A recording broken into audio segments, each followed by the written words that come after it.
Hi friends అందరికీ. నేను అనుభవంతో ఒక మాట చెప్తున్నాను. అది తప్పో కరెక్టో నాకు తెలియదు. నిన్న ఒక ఇన్సిడెంట్ జరిగిందండి. ఏం లేదు, పిల్లోడికి ఒక్కడికి ఇంట్లో పెట్టి రెండు వైపులా తాళాలు వేసుకొని వెళ్ళిపోయాము. ఒక తాళం ఏంటంటే మామూలుగాను నేను మర్చిపోయి ఫ్రిడ్జ్ మీద ఎక్కేసి వెళ్ళిపోయి నాకు తాళం మా అమ్మకి ఇచ్చాను.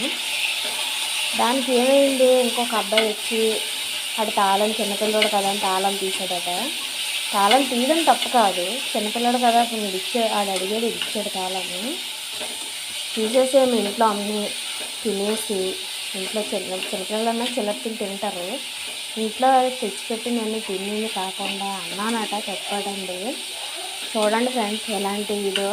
అలా ఈరోజు ఇదే ఉంది, రేపు ఇంకొకటి అవుతుంది. తాళం తీసి బయట వెళ్ళి ఆడుకోవాలి, ఇంట్లో ఏంటిలో చేశారు అని నేను వాళ్ళకు కూడా పిలిచి అడగలేదండి. నా పిల్లడికి నేను అలా చేయకూడదు నాన్న ఇలాగని చెప్తే ఇష్టం వచ్చినట్టు తిడుతున్నారండి. అసలు ఇదంతవరకు అసలు మీరు ఏమన్నా తప్పు అనిపించిందా ఫ్రెండ్స్? మీకు తప్పు అనిపిస్తే కామెంట్ చేయండి.